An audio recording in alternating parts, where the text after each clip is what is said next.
साथियों सलाम, नमस्ते, सत श्री अकाल और जय भीम जोहार।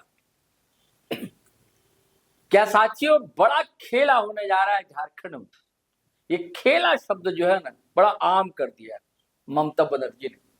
अब बंगाल में क्या खेला होगा विधानसभा चुनाव में पता नहीं, और उधर बड़े खिलाड़ी हिमंता बिस्वा शर्मा किससे भिड़ गए हैं, हेमंत सोरेन, वहां क्या होगा पता नहीं। लेकिन आज केंद्र में इस वीडियो के झारखंड, और झारखंड के साथ है राज्यसभा चुनाव, और बात है खेल की।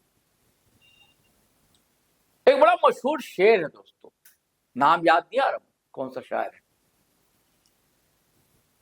कि पहले सियासत में मोहब्बत होती थी, हुआ करती थी या होती थी, ऐसे कुछ भाव है। पहले सियासत में मोहब्बत होती थी और अब मोहब्बत में सियासत होती है। और सियासत में आप जानते हैं सारे तिगड़मे आजमाई जाती, साम दाम दंड भेद, सारे रणनीतियां साजिशें होती है। दरअसल मई या जून में राज्यसभा चुनाव होना है। फिलहाल 6 सीटें हैं और बढ़ने की संभावना, इस पर एक अलग वीडियो मैं करूंगा, आज ही करूंगा दोस्तों, आप देखेंगे। तो फिलहाल 6 सीटें राज्यसभा की झारखंड से, जिसमें 2 हैं अभी जेएमएम के पास और 3 हैं भारतीय जनता पार्टी के पास।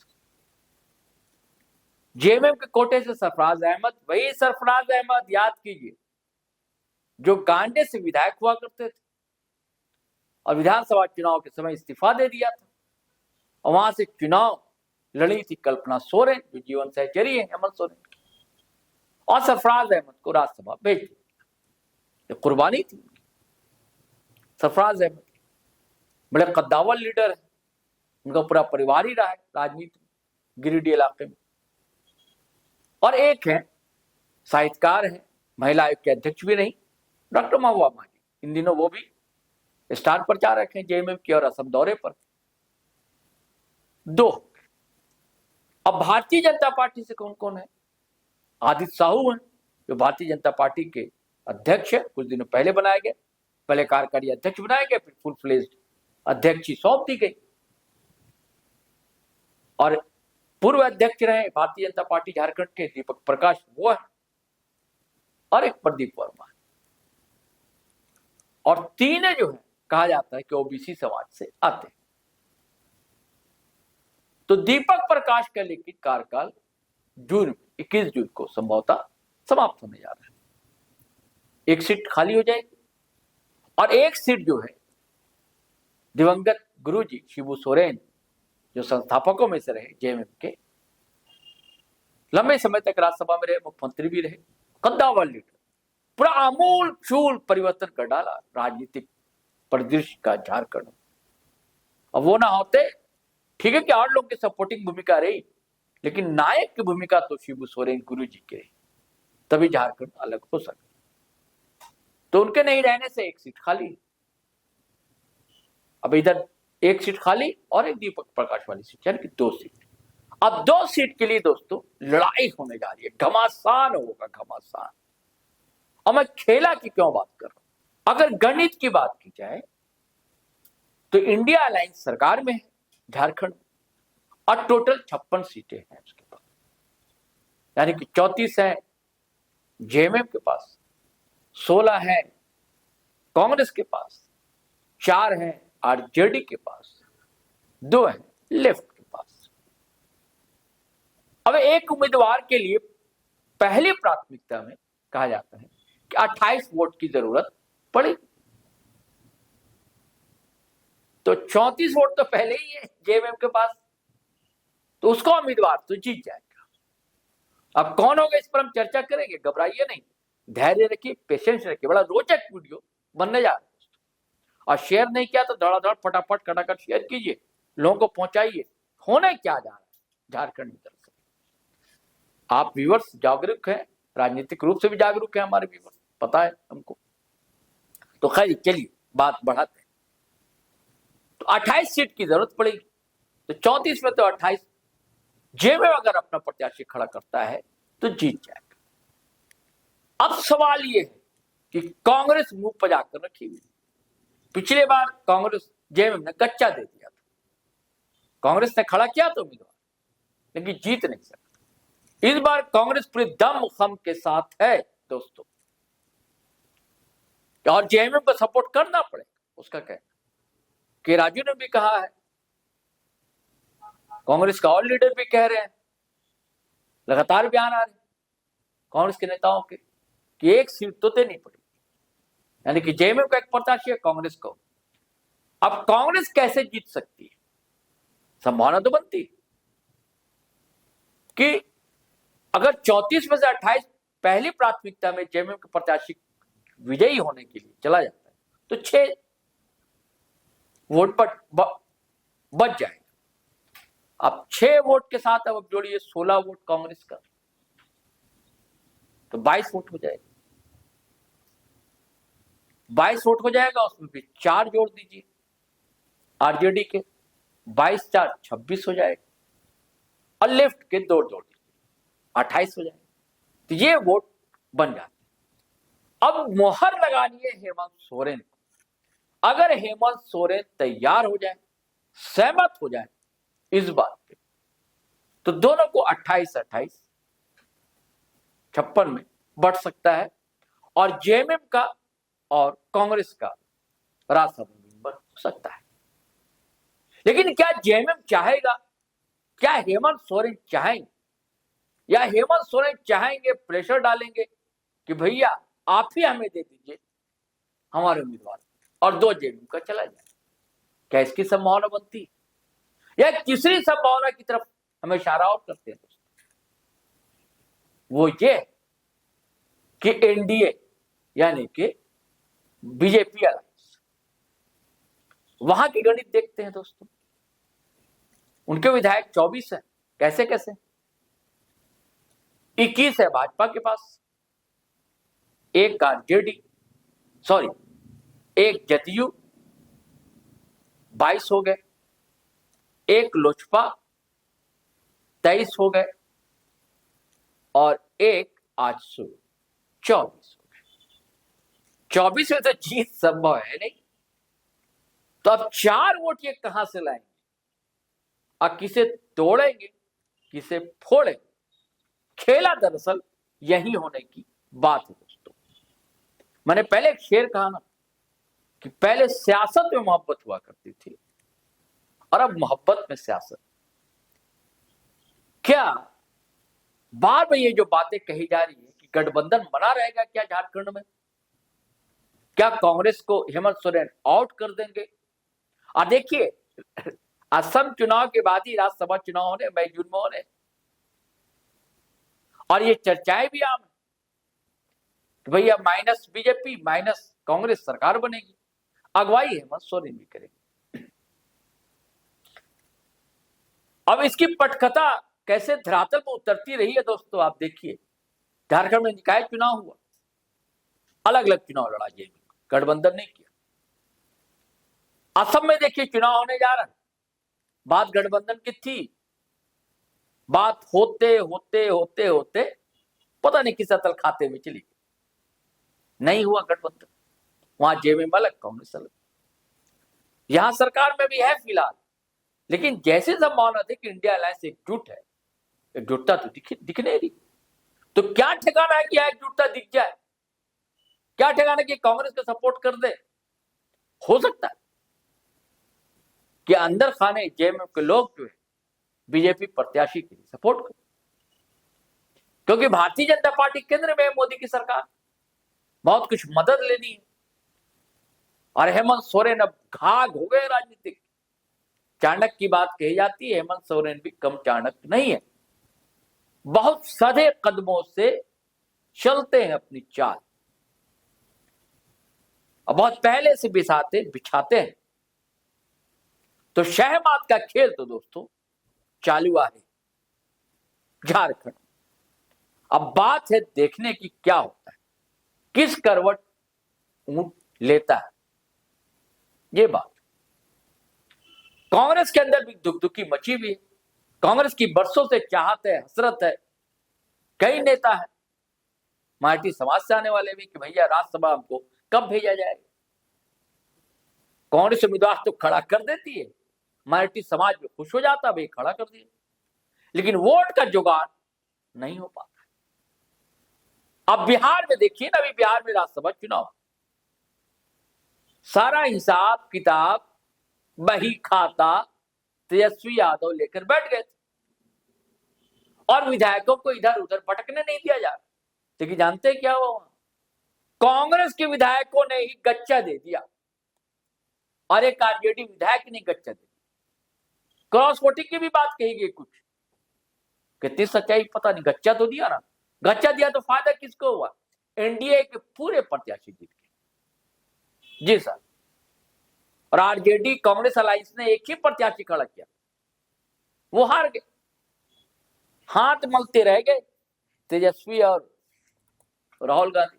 राहुल गांधी तो रुचि ही नहीं लेती। अब यहां रुचि लेते हैं कि नहीं लेते, कुछ इंटरेस्ट उनका है बचाओ। बार बार कहा भी जाता है कि पार्ट टाइम के राजनेता तो नहीं है राहुल गांधी। अचानक से आते हैं, पलट पर कुछ बयानबाजी करते हैं, रैली करते हैं, बैठकें करते हैं, कहीं चाय पीने चले जाते हैं, उसका फिर गायब। हालांकि यहां कुछ एक्टिव तो दिखती है। झारखंड में कांग्रेस के राजू का भी आना जाना बना रहता, हालांकि इनका प्रयास था के राजू का, और भी लोगों का प्रयास था कि गठबंधन हो जाए सब में, तो हो नहीं पाया। तो अब देखने की बात होगी दोस्तों। अब हम इस तरफ आते हैं जो आपने थंबनेल देखा है कि दरअसल राज्यसभा जाएगा कौन, कौन चेहरा है जिसका सितारा बुलंद होने जा रहा है। जेएमएम इस कोशिश में थी कि कोई कद्दावर लीडर हो, क्योंकि गुरु जी की जगह पर भेजना है। देखिए दोबारा गुरु जी तो आने से रहे, या वैसा दोबारा को गुरु जी ऐसा जैसी शख्सियत होना मुश्किल, बहुत मुश्किल से होता है चमन में दीदावर पैदा, कहते हैं। वो तो बरसों सदियों में ऐसे लीडर, ऐसे नेता पैदा होते हैं, तब दूसरे गुरु जी तो नहीं आ सकते हैं। और ये भी सवाल उठा था कि क्या परिवार के पास जाए जेम देगा राज्यसभा सीट, क्योंकि गुरु जी के पास ही थी। 2-3 नाम चले थे। पहले नाम चला था कि हेमंत सोरेन की बहन है अंजनी सोरेन, उड़ीसा के विधानसभा चुनाव में लड़ चुके हैं, पार्टी संभाल रही है वहां पर, उनका नाम चला था, जोर शोर से चर्चा चली। जीटी रोड लाइव पर भी ये विमर्श आपने देखा होगा, सुना होगा दोस्तों। फिर उसके बाद एक और चर्चा चली कि सीता सोरेन शेल्टिंग में पड़ी हुई है, एक तरह से कोप भवर में है, मान लीजिए भारतीय जनता पार्टी में, पूछ गछ कुछ है नहीं भारतीय जनता पार्टी में। गई तो थी, दामन थामा था, चुनाव भी हार गई, चाहती थी कि बेटी को क्या कैरियर बने पॉलिटिकल, उसके कहीं टिकट मिल जाए, वो तो मिला नहीं। तो एक संभावना तलाशी जा रही। और दरअसल नेमरा में भी जो कार्यक्रम था, बहा उत्सव था, आदिवासियों का बड़ा पर्व है, उस अवसर पर पूरा सोरेन परिवार एकजुट हुआ था। तो सीता सोरेन भी गई, देवर भोजाई यानी कल्पना सोरेन और सीता सोरेन ने बातचीत भी हुई थी, हेमंत सोरेन भी थे, पता नहीं उनसे क्या बातचीत हुई। ये खबर फिर चल निकली पॉलिटिकल गलियारे में कि हो सकता है कि सीता सोरेन की वापसी हो, घर वापसी हो और उनको राज्यसभा भेजा जाए। लेकिन अब एक नई खबर पॉलिटिकल गलियारे में चल रही है दोस्तों, वो खबर है कल्पना सोरेन को लेकर कि क्या कल्पना सोरेन राज्यसभा जाएंगी। सारी खासियतें हैं, विशेषताएं हैं कल्पना सोरेन। अगर विधानसभा चुनाव इतने सीटों के साथ दम ठोक कर अगर हेमंत ने जीता है, इसे बड़ी भूमिका कल्पना सोरेन की दोस्तों। अप्रत्याशित ढंग से बदलाव जो हुआ है और एक लहर चली जेएमएम के इंडिया अलायंस की, नायक की तरह उभर कर सामने आती है कल्पना सोरेन। ऐसा क्राउड पुलर मुश्किल है दोस्तों, लीडर जहां जाती है भीड़ लग जाती है, जैसे कि जयराम महतो, कल्पना सोरेन भी वैसे ही। और उनका बॉडी शुरुआत में भले आई थी, भावुकता दिखी थी उनकी, और धीरे धीरे कैसे बॉडी लैंग्वेज को आपने देखा होगा उस दौर में, और डंके के चोट पर जो बोलना शुरू किया उन्होंने, एंटी बीजेपी लाइन ली, सोशलिस्ट लाइन पकड़ा जो जेएमएम की लाइन रही, और खास करके महिला सम्मान योजना का जैसा प्रचार प्रसार किया। और आज भी किसी मंच पर खड़ी हो जाती है कल्पना सोरेन। आप याद कीजिए ना, इंडिया अलायंस की दिल्ली या मुंबई में जो पहली बैठक हुई थी, कहने को जेल में थे हेमंत सोरेन भी और केजरीवाल बतौर मुख्यमंत्री। हेमंत सोरेन इस्तीफा देकर गए थे और केजरीवाल संभाले हुए थे पद। दोनों की पत्नियां उस बैठक में आई थी, उस बड़ी रैली में आई थी, लेकिन केजरीवाल की जीवन सहचरी बोल नहीं पाई थी। चंद लम्हे के लिए उपस्थिति थी कल्पना सोरेन की, लेकिन लोगों ने उस दिन ही मान लिया था कि ये लंबी रेस का घोड़ा है कल्पना सोरेन। और विधानसभा में उन्होंने दिखा दिया दोस्तों कल्पना सोरेन। दरअसल पढ़ी लिखी, कहा तो यह भी जाता है कि हेमंत सोरेन भी इतनी भाषा नहीं जानते जितनी भाषा कल्पना सोरेन जानती। हिंदी जानती, अंग्रेजी जानती, उड़िया जानती, और संथाली तो मातृभाषा है, संथाली जानती, एक्सटेम्पोर बोलती, खड़ी हो जाती है किसी भी भाषा में, कहीं चूक नहीं, कहीं कुछ कमी नहीं। और राजनीति को समझती है, देश को समझती है, दुनिया को समझती है। एक बड़ा अवार्ड भी अभी कुछ दिनों पहले मिला हो। और महुआ मांझी से दोस्ताना भी बहुत अच्छा। महुआ मांझी राज्यसभा में पहले से ही वहां रहेंगी, जरूरत पड़ी तो कुछ एक औपचारिकताएं, बहुत सी चीजें होती उसके लिए महुआ मांझी है। तो क्या इस्तीफा दे देंगी फिर गांडे से? और क्या फिर गांडे से कौन होगा दोस्तों? क्योंकि सरफराज है तो राज्यसभा में। राजनीति भी अलग चीज है दोस्तों, अलग इसकी रणनीतियां होती हैं, चालें होती हैं। कब कौन कहां उठ जाएगा, कौन जो चमकता हुआ दिख रहा है, दमकता हुआ अचानक से धरा पर गिर जाएगा, चारों खाने चित हो जाएगा, कहा नहीं जा सकता है। अब ये सारी बातें आपके हवाले छोड़ता हूं कि आपको लगता है कि कल्पना सोरेन राज्यसभा की नई मेंबर होगी, जेएमएम उन्हें उम्मीदवार बनाएगा। क्योंकि अभी उनकी एक और परीक्षा बाकी है दोस्तों, असम गई है, लगातार उनके भी दौरे, स्टार कंपेनर है वो, वहां भी धमाल और कमाल और धुआंधार भाषण करके आई, जाहिर सी बात है। तो खैर साथियों, मैं आपके हवाले छोड़ता हूं ये सारे विमर्श, सारी चर्चा। आप क्या सोचते हैं, क्या समझते हैं? क्या जेएमएम की प्रत्याशी होंगी कल्पना सोरेन या कोई और होगा? जेएमएम क्या 2 प्रत्याशी उतारेगा, या जेएमएम एक सीट कांग्रेस को देगा और सपोर्ट करेगा, या कोई खेला होगा दोस्तों इस राज्यसभा चुनाव? क्योंकि भाजपा के साथ जैसा दोस्ताना दिख रहा है जेएमएम का, हेमंत सोरेन का, और दूरियां बढ़ती हुई दिख रही है कांग्रेस से, तो तस्वीरें कुछ साफ भी नहीं, धुंधली दिखलाई देती है इंडिया अलायंस के लिए झारखंड। चलिए साथियों, चलते हैं, फिर हम नए वीडियो के साथ हाजिर रहेंगे। आपसे वही गुजारिश है कि अगर आपने हमारा चैनल सब्सक्राइब नहीं किया तो कर लीजिए, फेसबुक पर भी आए, अच्छा लगेगा। और वीडियो हमेशा की तरह खटाखट फटाफट शेयर कीजिए, लाइक कीजिए, कमेंट कीजिए।